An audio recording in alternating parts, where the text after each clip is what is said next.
नमस्कार, आपण पाहत आहात समता न्यूज। आजच्या धावपळीच्या जीवनात निरोगी आरोग्य, मानसिक शांतता आणि सकारात्मक विचारांचे महत्त्व अधिक वाढले आहे। याच विषयावर श्री विद्या सेवा संस्थेचे संस्थापक श्री स्वरूप डॉक्टर मनोज जोशी यांच्याशी समता न्यूजने विशेष संवाद साधला। या मुलाखतीत त्यांनी नैसर्गिक चिकित्सा, योग, ध्यान, योग्य आहार, विहार आणि अध्यात्म यांचे आरोग्यातील महत्त्व स्पष्ट केले।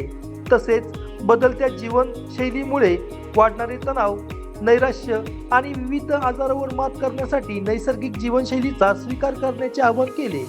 समाजसेवा हीच खरी ईश्वर सेवा असल्याचे सांगत प्रत्येकाने समाजासाठी योगदान दिल्यास निरोगी, सदृढ आणि सुसंस्कृत समाज घडू शकतो, असा विश्वास त्यांनी व्यक्त केला।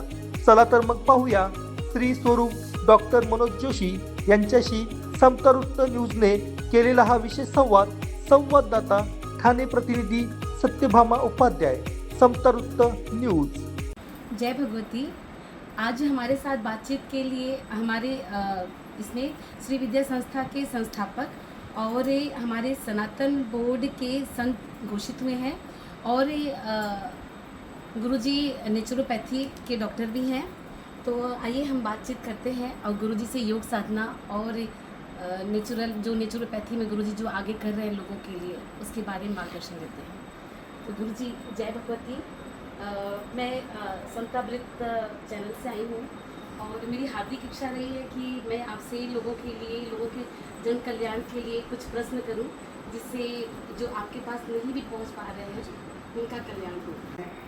सत्यभामा जी, मातृत्व शक्ति के दृष्टिकोण से आप इस क्षेत्र के अंदर में पदार्पण किया है, इसके लिए आपको लाख लाख बधाइयाँ। धन्यवाद। और आपकी समाचार पत्रिका जो है समतावृत है, उनकी पूरी टीम को मेरी ओर से बहुत बहुत शुभकामनाएँ हैं कि वो सदैव ऐसे ही संतों, महात्माओं, धर्म जागृति के जागरूक करने वाले लोगों का सदैव इंटरव्यू लेते रहें और ज़्यादा से ज़्यादा सनातन धर्म के विषय में लोगों तक अपने विचार पहुंचाने का माध्यम बने। आप पूछिए, क्या पूछना चाहते हैं? गुरुजी, मेरा अगला प्रश्न आपसे है कि आप अपने संस्था के माध्यम से समाज में योग और आयुर्वेद को कैसे दर्शाते हैं? भारतवर्ष के अंदर में हम देखते हैं तो हजारों सालों से ऋषियों ने आयुर्वेद हो या तंत्र शास्त्र हो, मंत्र शास्त्र हो, वैदिक विद्याएं हैं और कितने नए संगीत विद्या से लेके हमारे पास हर एक प्रश्नों के उत्तर हमारे वैदिक में दिए हुए हैं। तो हजारों सालों से ऋषियों ने अपने कार्य किए। उसके बाद मध्यकाल का युग आया और उसके अंदर में भी अच्छे अच्छे आचार्य हुए। वर्तमान समय में भी अभी भारत के अंदर में बहुत से लोग ऐसे अलग जगाए हुए हैं जो ऐसी तरह के सनातन धर्म के सिद्धांतों को, वैदिक सिद्धांतों को लेके कार्य करते हैं। और मेरे पिताजी भी इस क्षेत्र के अंदर में थे, मेरे दादाजी भी थे, मेरे परदादाजी भी थे, तो हम वंश परंपरागत से अंदर में आते हुए हैं। तो मेरा भी मन में ऐसा विचार हुआ था कि इस जीवन में कुछ किया जाए। तो हमने पहले भगवत गीता मंदिर संस्कृत पाठशाला भिवंडी के क्षेत्र में चलाई और वहाँ से मैंने अच्छे अच्छे कार्यकर्ता तैयार हुए जो आज भी समाज के क्षेत्र में बहुत काम कर रहे हैं। और जो बाल साधक थे आज वो युवा हो गए और अच्छे काम कर रहे हैं। फिर भी हमें मन में संतुष्टि नहीं हुई थी, तो हमने प्राची विद्याओं के अंदर में श्री विद्या काफ़ी उत्तर प्रांतों के अंदर में उसका विस्तृतीकरण नहीं हुआ। तो हमारे मन में आया कि श्री विद्या का विस्तृतीकरण होना चाहिए, लोग उससे ज्ञात होने चाहिए। तो जो श्री विद्या है वो उत्तर प्रांतों में समुचित कुछ लोगों के ही तक सीमित है। अभी इसका विस्तार हो रहा है, बहुत से साधक आ रहे हैं। तो हमने ये श्री विद्या जो है इसको हमें कहेंगे कि भोग और मोक्ष दोनों की देवी महालक्ष्मी का ललिता महात्रिपुरा सुंदरी का हो या त्रिपुरा सुंदरी, बाला त्रिपुरा सुंदरी का हो या षोडशी त्रिपुरा सुंदरी का हो। और हम जो कर रहे हैं वो 10 महाविद्याओं में तुला महाविद्या। तो ये हमने सोचा कि इसको अधिक से अधिक लोगों तक ये ज्ञान जाना चाहिए। लोग समृद्ध हों, सुखी हों। समृद्ध होने से ज़्यादा सुखी होना भी इतना ही आवश्यक है और साधन संपन्न हो और इनकी जो वैचारिक जो प्रज्ञा शक्ति है, ऋतंबरा शक्ति, वो प्रखंड और प्रचंड बने, ऐसी हमारी इच्छा के बस हमने इसके अंदर में विविध उपक्रम सिखाए जाते हैं। इसमें श्री यंत्रार्चन हो या फिर योग साधनाएं हों, शिव सूर्योदय की विद्याएँ हों और भी बहुत सी विद्याएँ, और हमारी बहुत सी मातृत्व शक्तियाँ जो हैं ये ज्योतिष का भी कर रही हैं और संख्या शास्त्र का भी, तो बहुत से विधि। तो ये इसको हम बहुत आगे बढ़ाना चाहते हैं और इसको वास्तविकता में हमारा भविष्य में योजना है कि हम इसको एक छत्र के नीचे लेके आएँ और एक छत्र के नीचे विविध प्रकार की विद्याओं का बहुत बड़ा विस्तृतीकरण हो और पल्लवित हो आगे जाके। अद्भुत, अद्भुत गुरुजी। अभी आप शिव सर्वोदय भी सिखा रहे हैं अपने साधकों को, तो गुरुजी इससे उनको क्या फ़ायदा हो रहा है उनके जीवन, उनकी दिनचर्या में? शायद आप जो बोल रही हैं तो आपके व्याकरण में कुछ कतिपय त्रुटियां हो रही हैं। शिव सर्वोदय नहीं है, शिव स्वरोदय है, उसको आप अगली बार सुधार लेना है। और ये शिव स्वरोदय जो है यह वास्तविकता में श्वास के गंतव्य को समझना है और श्वास के अनुसंधान को जोड़कर श्वास पे नियंत्रण करना है। योग विद्या में इसे कहेंगे हम बहिर्कुंभका, अंतरकुंभका, जिसको हम इंग्लिश में outer breath control and inner breath control. तो मैं तो ज़्यादा इंग्लिश माध्यम से पढ़ा हुआ नहीं हूँ, फिर भी थोड़ा बता पा रहा हूँ। तो उसके माध्यम से हम अपने शरीर पे, हमारे बुद्धि पे और हमारे मन पे नियंत्रण करने के पश्चात समाज के विविध कार्यों के अंदर में कैसे सफलता प्राप्त की जाए।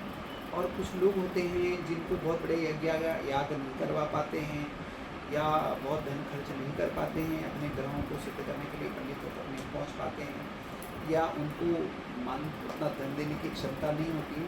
वो स्वयं अपने श्वास पे नियंत्रण करके और उसका एक रिदम बना के और उसको अगर जो अक्षरश उसका विद्या का पालन करें तो अपना भाग्य वैसे ही बदली कर सकते हैं। उसके लिए उनको कोई धन या दान पुण्य की या यज्ञ की आवश्यकता नहीं है।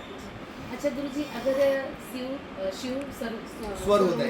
शिव स्वरोदय के लिए अगर किसी को सीखना है तो वो आपसे सीधे संपर्क कर सकते हैं? हमारी संस्था है, यह संस्था के माध्यम से हम विविध साधनाओं को अभ्यास क्रम की तरह सिखाते हैं।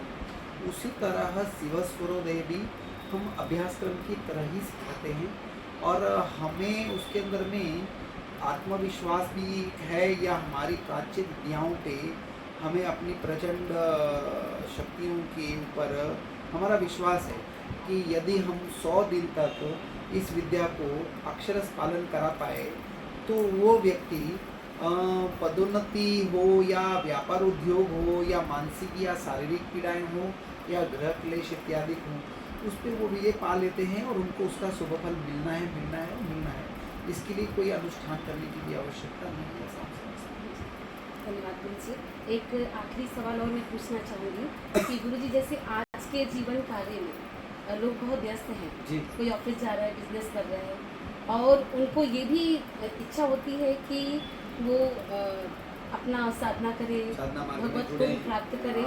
तो गुरुजी आप क्या हम सबको मार्गदर्शन देंगे कि हम किस तरीके से अपनी दिनचर्या को करते हुए भगवत प्राप्ति की प्रयास कर? सबसे पहले हमने ये लक्ष्य ही ऐसे चुना था कि मुंबई की जैसे मेगा सिटी है जिसको महानगर कहते हैं, या दिल्ली हो या मुंबई हो, चेन्नई हो इत्यादि, जो अहमदाबाद, सूरत और हमारे बनारस वगैरह इत्यादि, लखनऊ भी अब कम पीछे नहीं रह गए, वो भी अच्छे पदोन्नति पे आगे हैं।